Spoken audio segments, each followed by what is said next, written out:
Shalom, perkenalkan nama saya Selprianti Parapasan dan teman saya bernama Milka. Kami dari Institut Agama Kristen Negeri Toraja, jurusan Pendidikan Agama Kristen. Di sini kami akan menjelaskan sejarah gereja mula-mula. Tugas ini kami kerjakan untuk memenuhi tugas UTS Sejarah Gereja 1. Selamat menyaksikan. Sejarah gereja mula-mula. Sebelum Yesus naik ke surga, ia memberikan perintah kepada para muridnya untuk pergi ke Yerusalem dan menunggu di sana sampai Roh Kudus dicurahkan ke atas mereka. Dengan kuasa yang diberikan Roh Kudus itu, Yesus berjanji akan memperlengkapi murid-muridnya untuk menjadi saksi-saksi, bukan hanya di Yerusalem, tetapi juga ke ujung-ujung bumi. Janji itu digenapi oleh Kristus dan perintah itu ditaati oleh murid-muridnya. Permulaan gereja. Kata gereja atau jemaat dalam bahasa Yunani adalah ekklesia. Dari kata kaleo artinya aku memanggil atau memerintahkan. Secara umum, ekklesia diartikan sebagai perkumpulan orang-orang. Tetapi dalam konteks perjanjian baru, kata ini mengandung arti khusus, yaitu pertemuan orang-orang Kristen sebagai jemaat untuk menyembah kepada Kristus. Amanat agung yang diberikan Yesus Kristus sebelum naik ke surga yang dibahas dalam Matius 28 ayat 19-20 betul-betul dengan setia dijalankan oleh murid-muridnya. Sebagai hasilnya lahirlah gereja atau jemaat baru baik Yerusalem, Yudea, Samaria, dan juga di berbagai tempat di dunia atau ujung-ujung dunia. Gereja di Palestina.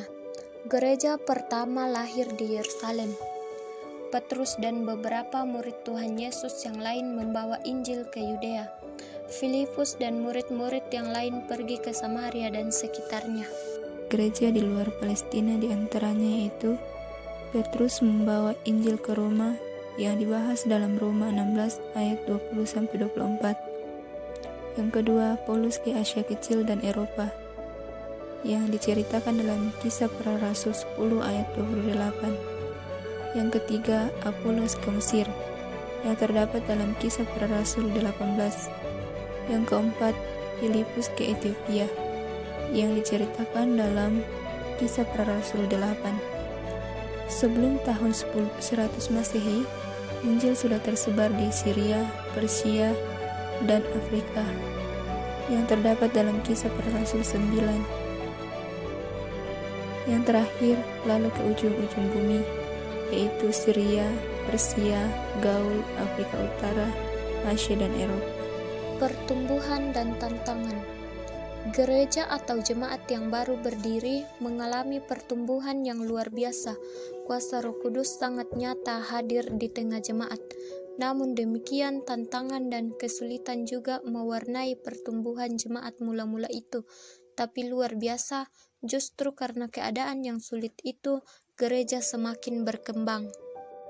Agama negara. Kaisar Agustus mempunyai kekuasaan yang besar. Salah satu peraturan yang muncul pada masa pemerintahannya adalah menyembah kepada kaisar sebagai dewa mereka.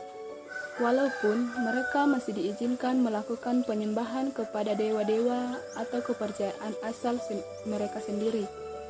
Namun demikian, ada kekecualian untuk orang-orang Yahudi yang mempunyai agama Yudaisme yang menjunjung tinggi monoteisme. Mereka tidak diharuskan untuk menyembah kepada kaisar. Hal ini terjadi karena mereka takut kalau orang Yahudi memberontak. Kehadiran agama Kristen saat itu pada mulanya dianggap sebagai salah satu sekte agama Yudaisme. Itu sebabnya orang-orang Kristen pertama tidak diharuskan untuk menyembah kepada kaisar. Tetapi setelah orang-orang Yahudi secara terbuka memasuki orang Kristen atau puncak peristiwa penyaliban Kristus, barulah pemerintah Romawi melihat kekristenan tidak lagi sebagai sekte Yudaisme, tetapi agama baru. Sejak saat itu, keharusan menyembah kepada kaisar pun akhirnya diberlakukan untuk orang-orang Kristen. Kepada mereka yang tidak patuh pada peraturan ini mendapat hukuman dan penganiayaan yang sangat berat. Penganiayaan terhadap orang Kristen.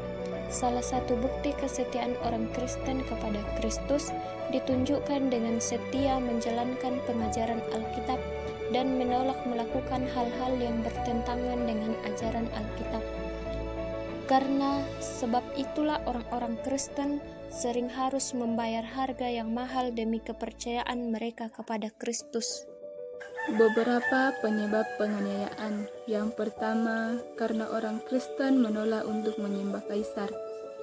Yang kedua, karena orang Kristen dituduh melakukan hal-hal yang menentang kemanusiaan, seperti menolak menjadi tentara, mengajarkan tentang kehancuran dunia, membiarkan perpecahan keluarga, dan lain sebagainya.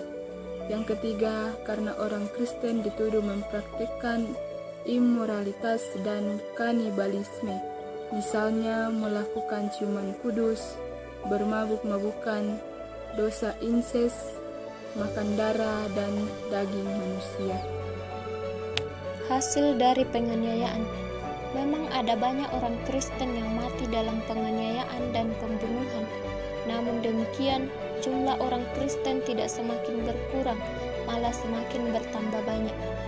Orang Kristen semakin berani. Sekalipun dianiaya, mereka tetap mempertahankan iman mereka. Kekristenan semakin menyebar keluar dari Yerusalem, yaitu ke daerah-daerah sekitarnya dan ke seluruh dunia. Orang Kristen semakin memberi pengaruh dalam kehidupan masyarakat, sehingga mereka betul-betul menjadi saksi yang hidup.